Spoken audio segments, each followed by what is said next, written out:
this word innovation, I mean, it's been an economic word, and in fact, it's a cultural word. It's a marketing word. I mean, if you want to sell something, you say this is innovative toothpaste. This is innovative. This, it's a word, and it's a word I think a lot of us would associate with the technology companies. Maybe in California, they're innovative. That's where innovation lives. Yeah.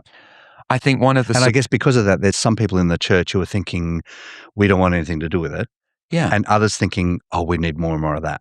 Yeah, I think you've captured something really helpful there. I think it's very divisive. I think there are some who'd say the word feels rooted in something distinctly secular and commercial, which doesn't feel like the Spirit moving in the church. And others who say, no, this is exactly the kind of thinking that we need. We may come to that in a moment. Welcome to the Ridley College podcast. Here you'll find public lectures, stories from our students and faculty, and insights from leading experts on the Bible, theology, and ministry. So welcome to this episode of the Ridley podcast. I'm Graham Stanton. I'm the Director of Youth Ministry Futures, which is a part of my role as the Director of the Ridley Centre for Children's and Youth Ministry. And today with me, I have Chris Curtis, who is the CEO of Youthscape from Luton in the UK. And we've just come off a week of engaging with the YMF Residential. 50 youth ministry leaders come together here in Melbourne from all across the country. And we've been talking about this theme of innovation in youth ministry. And so in this episode, we want to kind of continue that conversation, maybe deepen it in different bits, give you a bit of a taste for those who weren't here, and just extend it for some of those who were. We did ask the delegates, what are some questions that they want me to ask you and for us to talk about together? So we'll address some of those. But that's the theme. So, Chris, great to have you here. Well, I'd say hello in Britain, but obviously g'day. G'day, yeah. I've learned that in the last 11 days. You're doing that well. It's great to have you with us. This is your first time in Australia? It's the first time, and it's been awesome. I have loved every minute. Australian journalists are known to accost people at the airport. They've just landed and they say, what do you think of Australia so far? They don't have a lot of experience. You've had, 6 days, 7 days? 11 days. 11 days, okay. Yes. What's your impressions of us? Well, first thing to say is the only thing I'm really missing from the UK is just a tiny bit more warmth. I mean, the UK is not known for being warm, but I've obviously landed in Victoria, in Melbourne, in what is winter here. So I've had to adjust to that. I just sort of thought all of Australia was hot all of the time. And I think a lot of people in the UK would just make that assumption. So it's to discover clouds and wind, and can I just say yesterday, rain. Yes. Is new. Yeah. Well, that is kind of Melbourne for you. We try and give you all the different options of seasons, all in the one day. I reckon that any time that I've been in the UK in winter, I've been warmer than I am in Australia in winter, because we just have this assumption that it's warm all the time. So our houses, they're just not insulated. We just don't have the right clothes, and so anyway, that's part of our problem. This has all been a voyage of discovery for me, but overall, I've absolutely loved being here, and definitely want to come back. Yeah, that's great. Hey, can you start by just telling us a little bit about Youthscape, your work at Youthscape? What is Youthscape? What does it do? What do you do there? Well, Youthscape is a Christian youth ministry organisation. We're working nationally across the UK, but we're very much rooted in one place, which is a small, quite challenging industrial town just north of London, a place called Luton.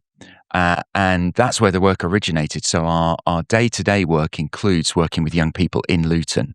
And that is still the heart of what we do. We've been doing that for well over 30 years. Yeah, right. But what we're trying to do nationally is help the church create a bigger space for young people in the life of the church, a bigger, safer, more exciting, more relevant space. I like what you said there. When you said we're trying to create a bigger and then the pause, I thought it's a bigger youth ministry, more people, more young people in the church, which I think we'll come to that often this idea that, growth is better. That's always the thing we're aiming for. But this idea of a bigger space, I like that.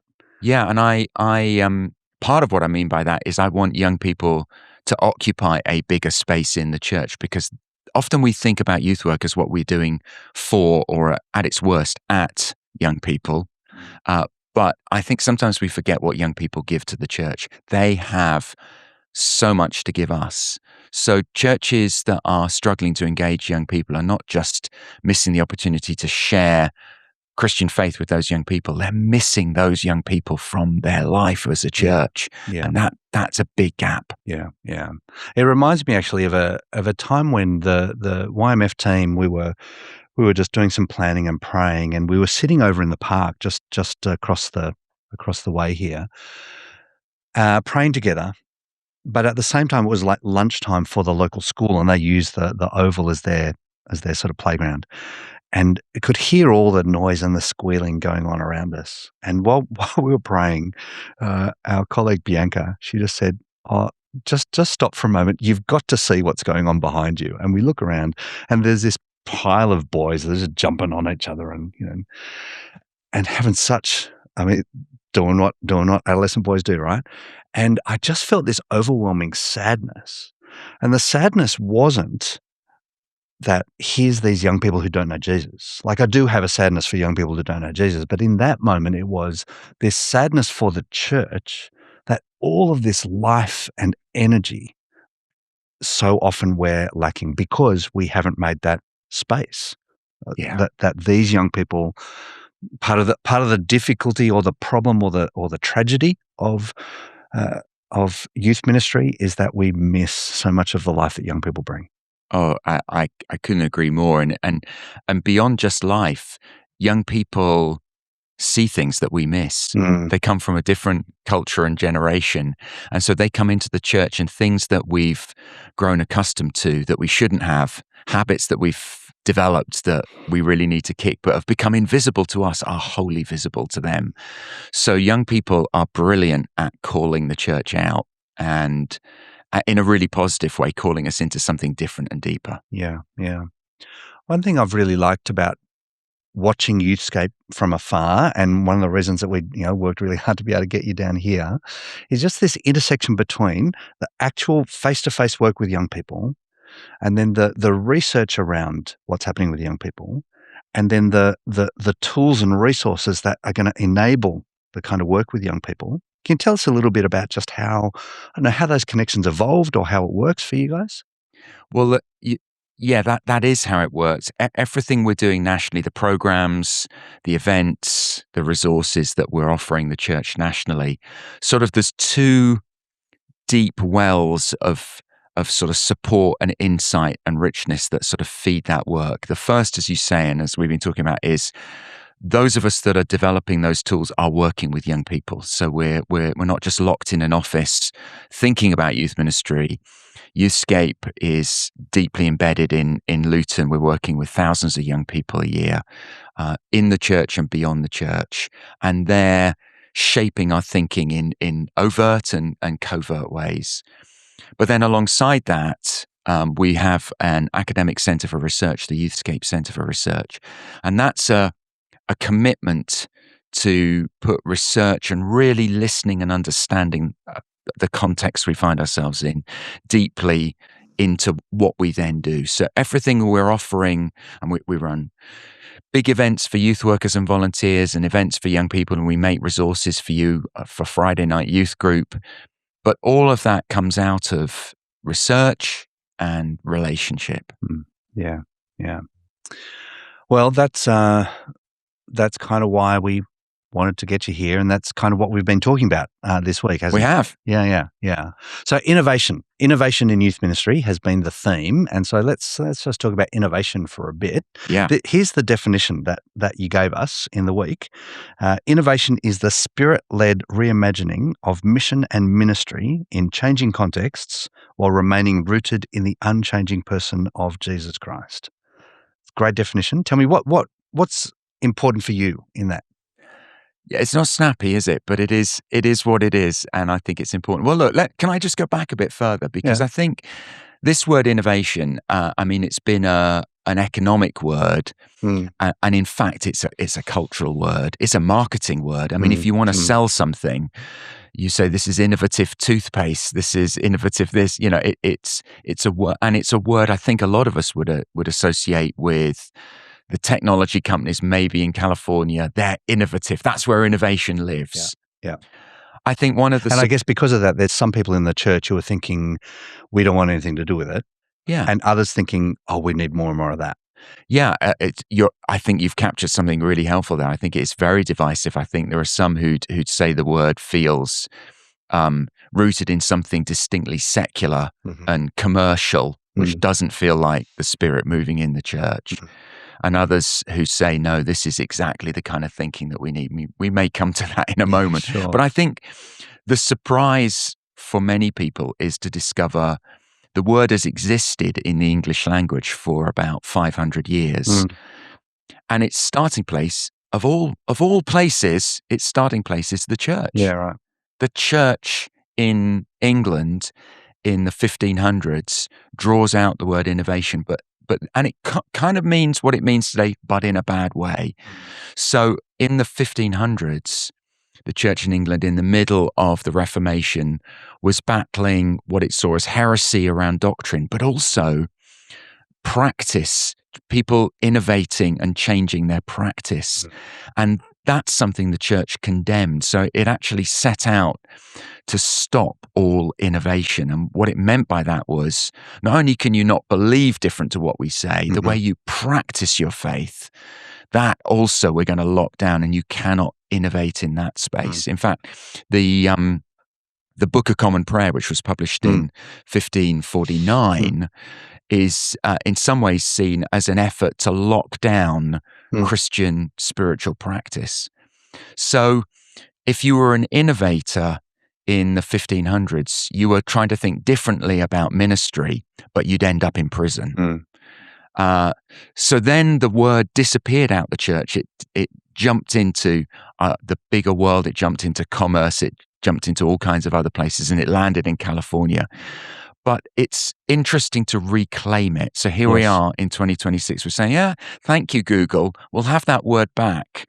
But this time you're not going to go to prison. We're going to think about it in a different way. And I think what I was trying to share over the last few days is that innovation isn't just the pursuit of the new and different for its own sake.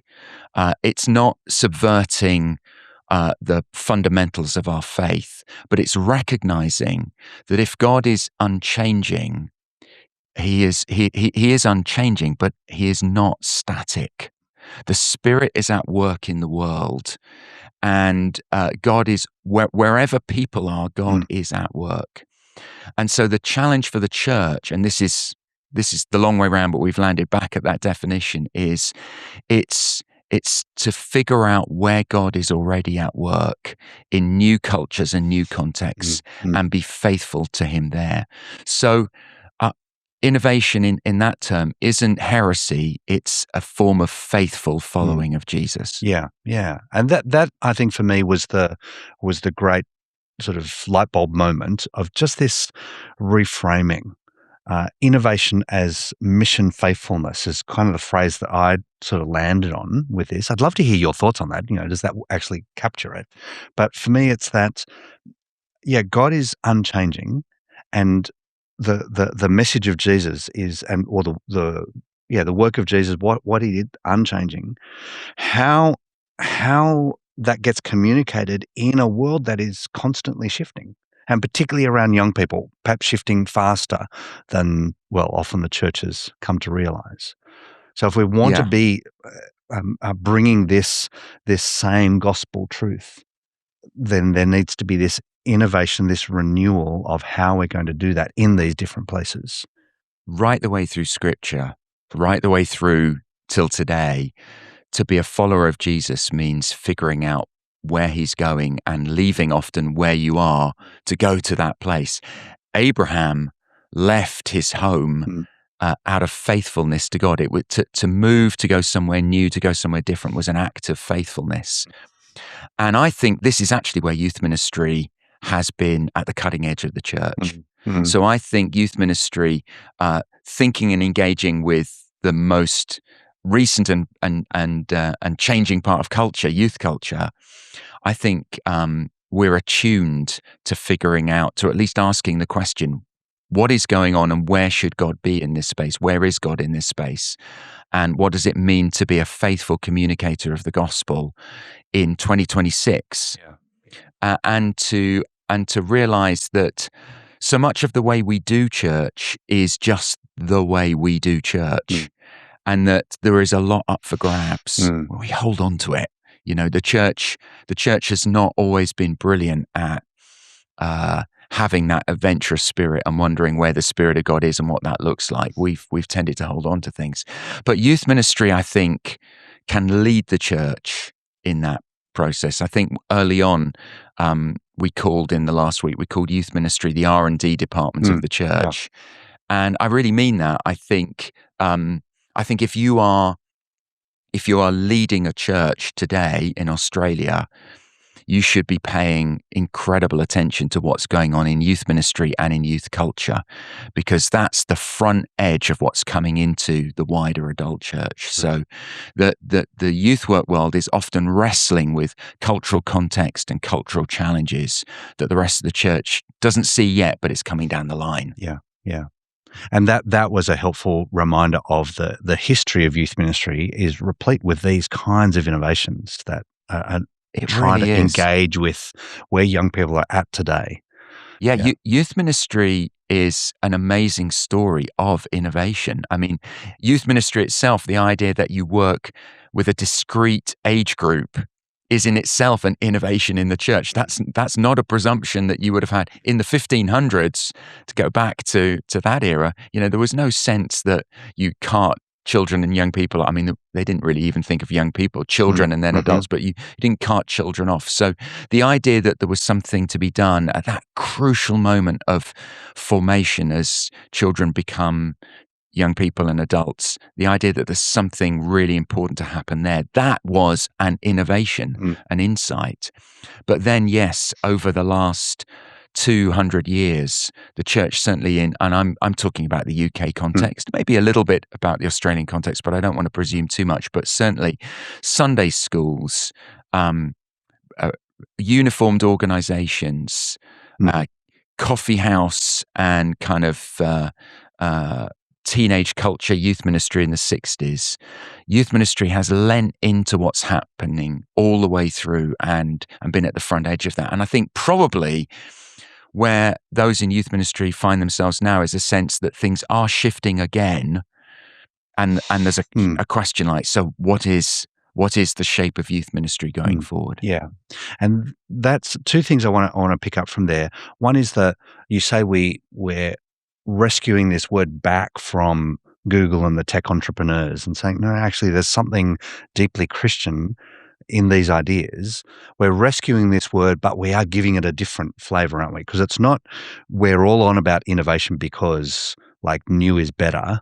Yeah. We're about innovation because we're about mission and because our context is changing. Young people are changing. Young people are in a different place. We can't just hang on to the things that we've already done because we want to keep engaging with where young people are at today and what God is doing in and through them. Yeah. Yeah, we stopped off during the week to reflect a little bit about Andy Root's work. Andy is a theologian, a writer, a thinker based in the US, and he's written extensively about innovation and critiqued it. And I think his critique is really helpful in this space, because what he warns against is innovation as an idea becoming an idol. The idea that what churches need in order to grow and engage is innovation. And his point is they actually, of course, need faithfulness to Jesus, and to have Jesus at the heart of what they're doing. The journey might be innovative, but innovation in itself is not the answer. Innovation is about finding where God is working and joining in. And so I think he challenges us not to just grab the idea of innovation as though that is the salvation of the church. that innovation is not going to save the church and restore its numbers, and Jesus is going to do that.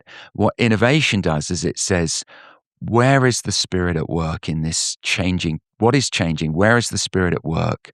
What is God doing? What must we leave behind in order to go and join in with where He is now working? And that idea of there are things to leave behind picks up the other key theme, this idea of the cost, that there is a cost in innovation. And there's lots to talk about there, but let's start with that. Yeah, well, one of my favorite characters in the innovation story is an Austrian economist called Joseph Schumpeter. Schumpeter. I'm going to take a drink of that. Yes. Yeah, we decided we would salute his name.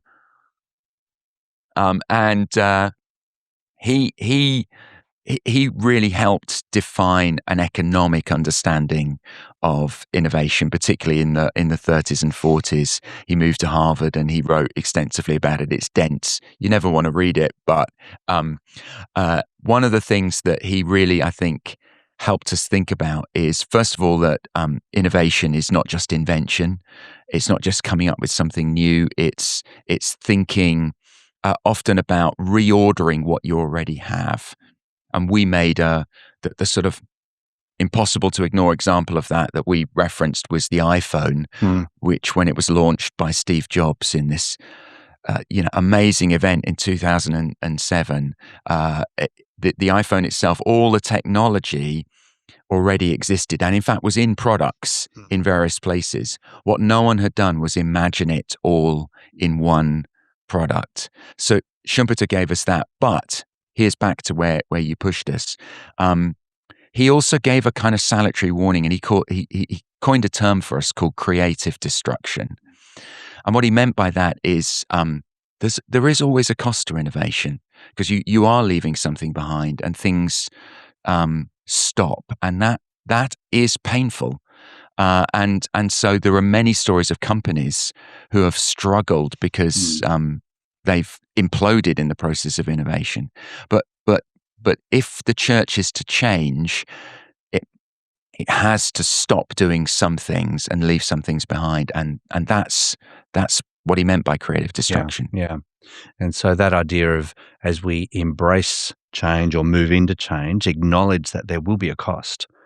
But I think also just acknowledge that if we don't change, there's a cost to not innovating as well. That's kind of the economic thing. We do something, there's always something we're not doing. Yeah. Consider what are the implications of that. Yeah. I mean, we definitely saw that, and we pinched some examples from commerce, and there are many great examples, sad examples. Blockbuster is one of those. We talked about Kodak, a company that was so ubiquitous in photography that people actually talked about taking a picture as a Kodak moment.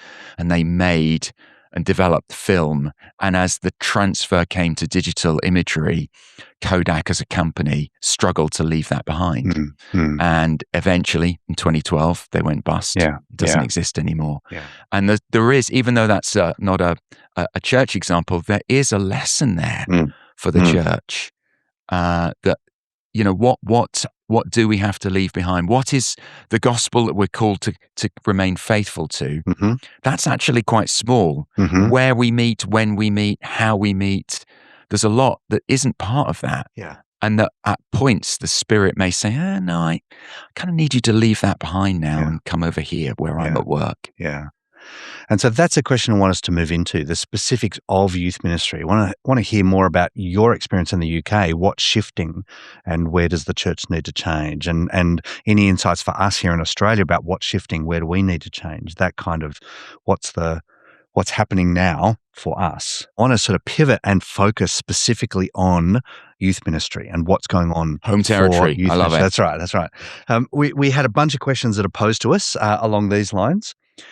What is the biggest opportunity that you see in the youth ministry space that needs to be innovated or reimagined? There's another, what is the greatest opportunity you see for youth ministry in the next 3 to 5 years, and what do you see as the biggest threat? And then this one, from an outsider's perspective, what do you see as the next season of ministry to young people in Australia moving into? So, all those I'm quite interested in. But before we get there, I do want to just can I just say those are really big questions. Are we planning on turning this into a series? Well, we brought you all this way. We're going to just benefit from whatever wisdom you can bring. Yeah, but maybe we should make this a series. That would be quite fun. I want to just table those questions for a moment and just talk about the 4 levels of innovation framework, because I think that was so helpful what you brought, and that may help guide our conversation as well. So the 4 levels: structures, methods, language, and tools. Tell us more. Yeah, I was just trying to offer, I mean, my brain just needs things to hang ideas on and frameworks. So that's all it is. It's not meant to be prescriptive, but there are 4. When we think what needs to change in the church, particularly in order to help the young people we have flourish and to engage the young people in our communities, in the life of the church, what needs to happen. And I think I was offering 4 levels of or spaces in which innovation could take place. So structure is the way we organize youth ministry. And an example of that is that we organize youth ministry mostly by taking young people as a discrete age group and doing work with them in that age group. So that's the structure of youth ministry. It's not in the Bible that 11 to 14 should be in a group away from adults and maybe separate from 15 to 18. So that's a structure that we've chosen. Yep. And we might have found it incredibly useful, but it's a structure that might at times need innovation. So, for example, there's a lot of movement, certainly in the UK right now, about intergenerational youth we've ministry. got the same. Saying, if you're kind of locked away in children's work on your own, and then you're locked away in youth work, and then at 18 you're kind of back in the church. And why are we surprised that those 18-year-olds don't connect with the church? Because So is that the best way to organize youth ministry? So that's a structure that could be innovated, and there are lots of other structures as well around how the Australian church thinks about youth ministry at a structural level. Methods are the kind of approach we take to both mission and particularly Christian discipleship. So an example of that is that the fundamental method that has dominated Christian youth ministry in Australia and in many places is an educational method. So teacher and student, we call it Sunday school for a reason. We tell our groups that they're going out for their classes during the service. So that's all telling you that there's a deeply embedded model, a didactic model. There's someone at the front who has the information and truth. And they might use games now, not just sort of formal instruction, and there may be some softer edges to it, but fundamentally it's student and teacher. That's a method of discipleship. By the way, that's not the method Jesus used with his disciples, just notice. That was more follow and the copy. Living and walking. And So we don't use his method for discipleship in quite the same way. So methods are up for grabs. But one of the challenges, and here's just to go back to creative destruction and that idea of loss, is that as you develop structures and methods, those have investment and jobs and money, and as well as history embedded in them, and they're hard to change. We get really wedded to, just emotionally wedded to, and often it's this was the structure and method through which I came to know Jesus. Exactly. And so mess with that, you're actually messing with my story. I mean, if you rock up as a new paid youth worker in an Australian church and you say, "Great news! I'm cancelling Friday night youth group. We're no longer going to have it as a way we're going to do youth ministry." Heaven help you. You better prepare for maybe what I call short-term employment. Sure. Anyway, so that's. I mean, it may still well be the right question. But I'm not saying Friday night youth group is in or out. But it's up for grabs. And that's the important thing. And but we recognise that there is an attachment that we make to these structures and methods. There would be a loss to leave if you leave that and go to something else. There would be there's some a loss. So that's structures and that's methods. Then we talked about two other levels. Language is about the self-explanatory, sort of the way we communicate, the language we use with young people, the metaphors we call upon in order to explain and explore faith. And that's give and take, because sometimes Christian discipleship is about learning and engaging with rich theological language, but there is always a task. Every generation has the task of understanding the gospel in its own cultural context, and that includes language. Yeah, and that resonance. What's the language that's resonating with the heart, the hopes, fears, dreams of young people today? Yeah, and then the final bit of that is what we've called tools, and that's just the materials that you're using. So when I was a lad back in the last century, the fundamental Christian youth work tool would have been a little booklet, a Bible study booklet. There would have been a chapter a session. There would have been a scripture reference, and then a set of comprehension questions. What four things does it say? That was the tool that we had. And of course, there have been many tools since, and things like the XP film series and others are new tools that are being offered to the church. And that's something Youthscape spends a lot of its time thinking about. So innovation, therefore, could take place structurally, in method, in language, or in tools. I mean, sneak preview, all four, please. Yes, yes. And all four, because they're integrated. The tools that we use embed particular methods, and the tools will use language, and the language does come out of the kinds of methods. If we've got an educational paradigm or a relational paradigm or an entertainment paradigm, you'll use different words, you'll have different tools, and they'll flourish within different structures. We've got to work out what's going to be most fitting and appropriate, given where young people are at. And just to come back to that thought again, for anyone listening who is not necessarily involved directly in youth work, this is the gift youth work provides to the church, because we're the R&D department. So what we're wrestling with, what we're trying, what we're exploring, what we're finding works or doesn't work, all of that is what the broader church is going to have to engage with in just the blink of an eye. Those years are going to go by, and suddenly what we're wrestling with now is what church leaders will be wrestling with in a very short time. So the youth ministry is, in that sense, a true gift to the church, to help the church engage and think about things and practice and try out things. And we're offering tools now that we're using youth ministry that may be part of how adult ministry works in the future. So tell me, from where you sit in the UK, what are the challenges that you guys are grappling with right now? I think there's lots, and in fact, actually, if I'm honest, sometimes it feels overwhelming because the culture is shifting so profoundly in so many ways. I think one that's been on my heart is what mission looks like. So I think when 10, 20, 30 years ago, if you were talking about mission and reaching out to young people, you would have held a gospel evening service or an event in a community and invited people to come along and listen to probably someone at the front speaking. And all those young people would have come. I mean, maybe they had nothing else to do. Sure. But you might have filled a hall, and there might have been a whole lot of not yet Christians in that space, and you might have been able to preach to them. So that sort of proclamation model of evangelism, I think Alpha has brought a conversational engagement. You still got to find those young people willing to go on that journey.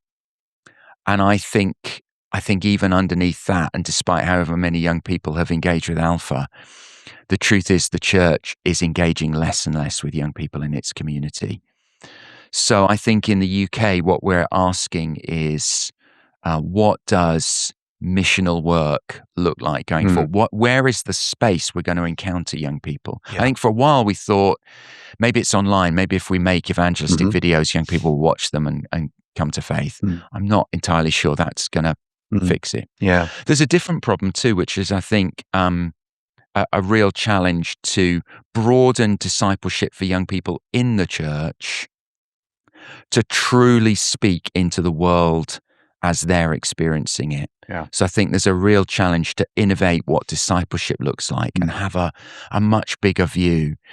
When you think, young people are dealing with their brothers and sisters and how annoying they are, and exams, but also anxiety and panic attacks and self-harm, and they're making sense of climate justice. And they're worried about whether they're going to get a job and whether AI is going to steal their livelihood. Will they ever own their own home? All of that Christian faith has to speak into. And so I think Christian faith that just simply teaches a much smaller version, the traditional version of that. We want all of that. We want to teach young people how to pray and how to engage with Scripture. Yep.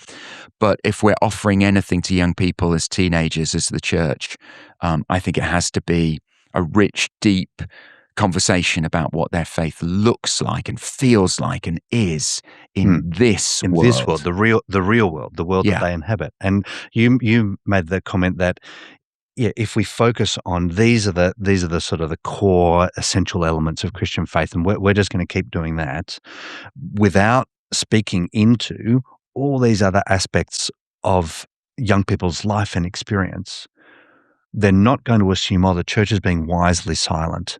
They'll assume the church is irrelevant. Yeah, if you think about it, if you grow up in the church and you never hear a sermon, a talk, or have a conversation about mental health, then you get to 16 or 17 and you've kind of learned something, which is Christian faith doesn't have anything to say about mental health. Yeah. So that's, so you discover, so that bit of my life, that's just over there. That's not my Christian bit. We did a piece of research a few years ago in the UK with young people growing up in the church about climate justice. And all of these young people, all of them said, the church doesn't care about climate justice. And we said, that's interesting. Why? And their insight, I thought, was absolutely on the money. So they said, we've never, ever heard it preached theologically from the front in a service. And we know that if something really matters, the minister will preach on it, and they never have. Now, I hope my response would also be, I do think the church is trying to care about climate justice. But what those young people were learning as Christian young people is there's this thing over there called the world and climate justice and saving our planet. And then there's this thing over here called Christian faith. And I've got to put them in two different boxes. Yeah. So that's the challenge we face. And I think the challenge is not, maybe you're about to say this, but I'll jump in anyway, is not that instead of sticking with the church faith gospel box, we've now got to give equal time to political issues and social issues and so on. No, that preserves this misguided distinction that there's two separate worlds. It's what are the implications of this for all of these different areas of life? One of the resources that we've produced in the last year or two at Youthscape is a prayer fidget tool to use in moments of panic attack and anxiety, a way of saying one of the ways that you can engage with feeling anxious is to create space for prayer. So that's helping a young person. There's more going on than that, but it's helping a young person say, okay, faith actually is in this space. Yeah. But more than that, I think I'd also say I'd really encourage people not to feel that all of this needs to be neatly tied up in order to talk about it. My experience is that young people aren't looking to be presented, remember that old teacher model with the finished, polished answer to the question, climate justice and the Christian faith. What they actually 5 easy points, you'll never believe what point 4 is. They just, they want to start with just the conversation. And I don't think, I think young people can live with complexity and mystery and faith in a way we often don't give them credit for. They're not going to leave faith if they discover it's got some sort of mysterious edges, which it does have, by the way. That's actually going to remind them that it's real. Yeah, and that is so important. We've got to keep underlining that. I think that's one of the reasons that the church doesn't address these issues, because we fear, I don't know. I don't know how to stitch this up in a way that's going to be, just easily digested by young people. But that's not what they're looking for. And the fear that we have to enter those places. But there's there's just such a freedom to be able to come and say, what's important to you? Yeah. That's important to me. And how can we work that out together? And they're going to, I mean, the deeper thought, even for me, is that in those conversations where we come and we bring, as youth leaders, I hope a little bit of life experience into that conversation. There's something to offer there. But we are also going to listen and learn from young people, and they are going to see things and spot things about the world and about Scripture that we might have not seen before. One of my favorite bits of the conversation we had this week was talking about young people reading the story of Zacchaeus for the first time. Do you remember we talked about this? And my assumption, from having read that passage many times and loved that passage and that story, my assumption has always been Zacchaeus, of course, comes to faith and gives away all the money he promises. What we found as we talk to young people is that many young people are much more dubious about public promises made, making big claims, and they were much more skeptical about whether Zacchaeus ever actually followed through with those promises. And what that took me back to was to realize when you read that story, it doesn't actually tell you the ending. I had written the ending out of just my expectation of what happened, but the truth is we don't know what he did. And so young people just see and notice things in Scripture that create conversations and reflections that without them we wouldn't be able to have. Yeah. That's such the invitation that this is to us. I think that's one of the things that's shifting in terms of the Australian context is that recognition of the agency of young people and how important this is for them. I think maybe they're becoming clearer in saying we have something to contribute and we want to be able to contribute, and finding those places in the church for that is actually, I think, part of our mission of valuing them and bringing to them the values that Christian faith brings. But also there's that opportunity of what there is to learn as we pay attention to them. I think a little exercise we sometimes run in one of our training programs for church leaders actually is to ask them, what, if anything, do you think a young person couldn't do in a church service? And it turns out that list is surprisingly small. Yes. Because young people can preach. In fact, there's a model, I don't know whether you've tried it here in Australia, I'm sure you have, what we call co-preaching, where as a way into reflecting and teachings in a service, a young person is budded up with an adult and they share the platform together. Yeah. And that's just a really helpful way of letting young people into that space without putting unnecessary pressure on them to deliver something. And without abdicating an adult responsibility and contribution in the church. Yeah. So young people can preach, they can lead worship, they can run the tech, of course they can. I mean, there's pretty much nothing that they can't do. So why aren't we helping them do all of those things? Yeah. I do want to ask you the question of your impressions of Australian youth ministry in your 11 days, this extensive experience. Yeah. And I know you'll be reluctant to say, I'm just here as the visitor, but just rest assured, anything that you say that we think is just ridiculous, we'll just ignore you and probably mock you in return. Yeah, I've discovered that. I think I see the church wrestling with the need to change, and I think at a denominational level, I wonder. Certainly in the UK, I think it feels like we've absolutely reached rock bottom in terms of our engagement with young people. There are so many churches without any young people. Youth groups are so small that kind of even to the most hardened heart in church leadership, the focus on young people is now there, and they're like, okay, what do we do with this? I sense that you're approaching that in the Australian church, but I maybe there's still a way to go. We're not yet desperate enough to pull out all stops. Well, that's kind of a sad thing to say, but I think there might come a point, sadly, where you do get to have everyone leading the church and leading denominations saying, this is no longer just a sideline issue.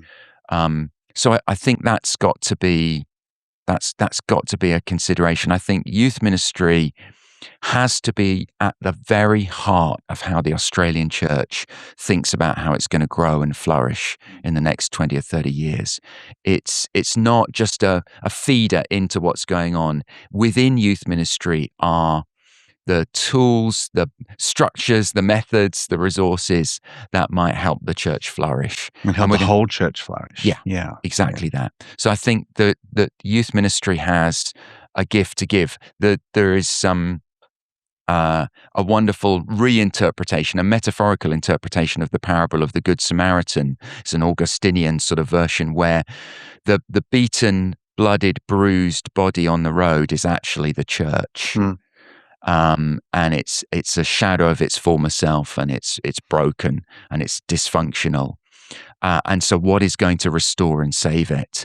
And could it be that help comes from the most unexpected, unheard of place? So it turns out, maybe it turns out that the solution to what the church needs is a 14-year-old Australian boy.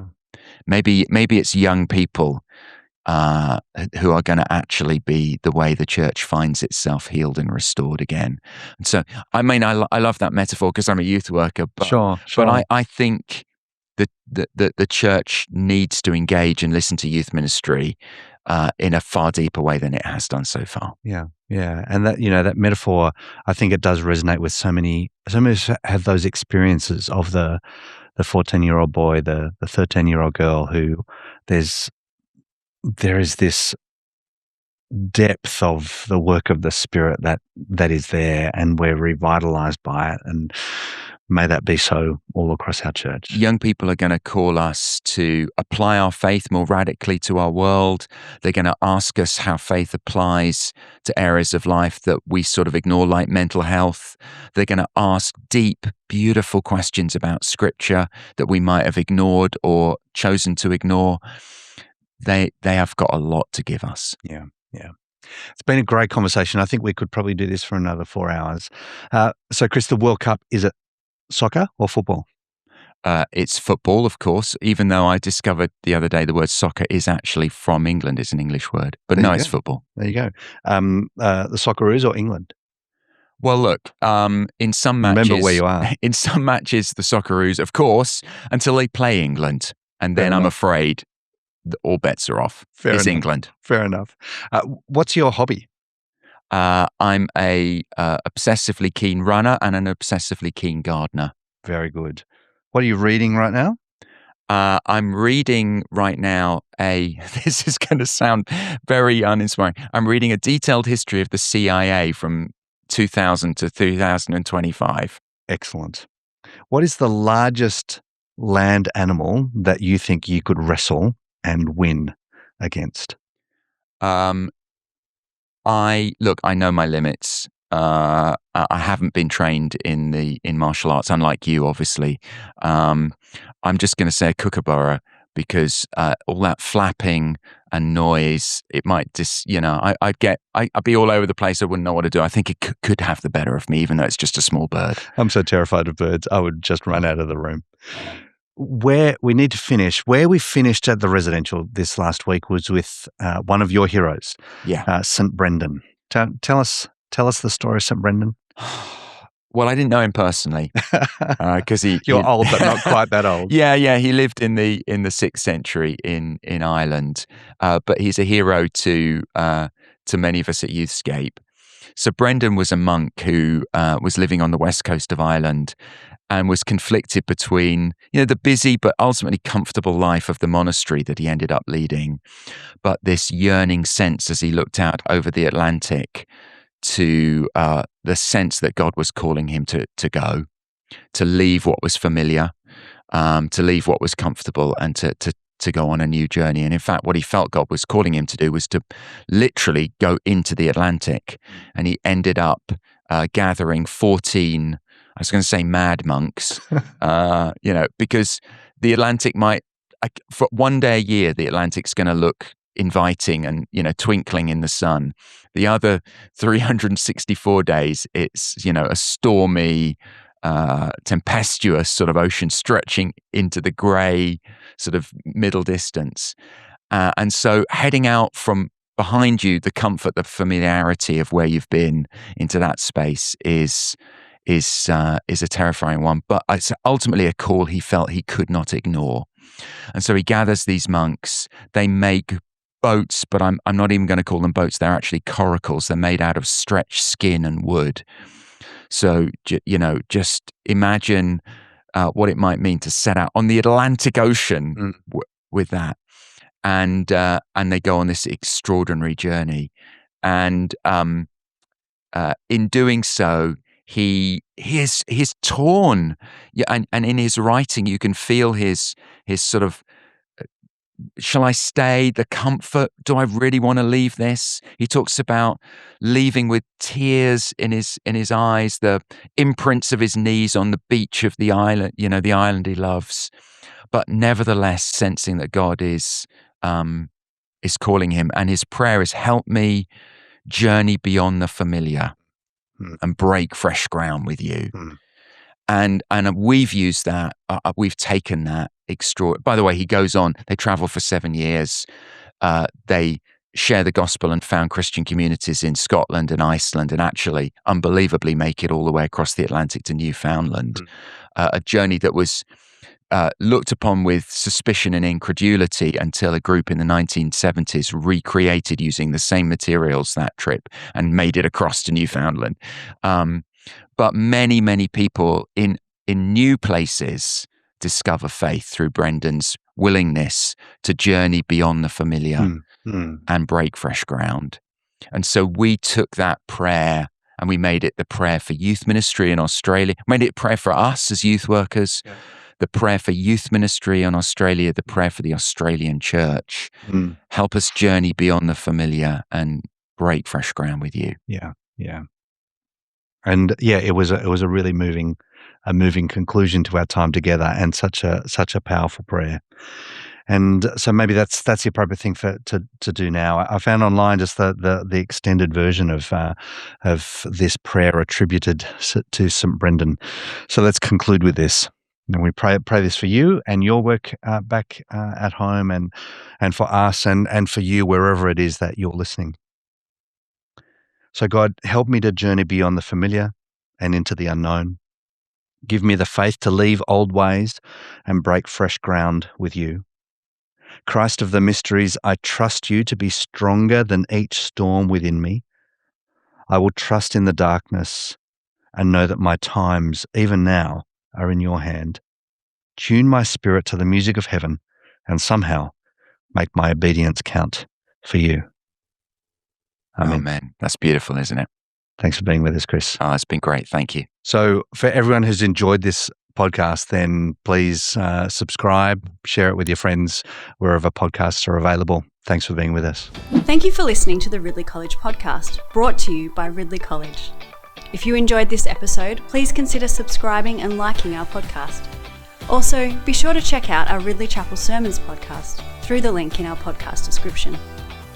This podcast is made possible through the generous donations of our alumni and supporters. We welcome your partnership with us in our mission of equipping men and women for God's mission in our rapidly changing and increasingly complex world.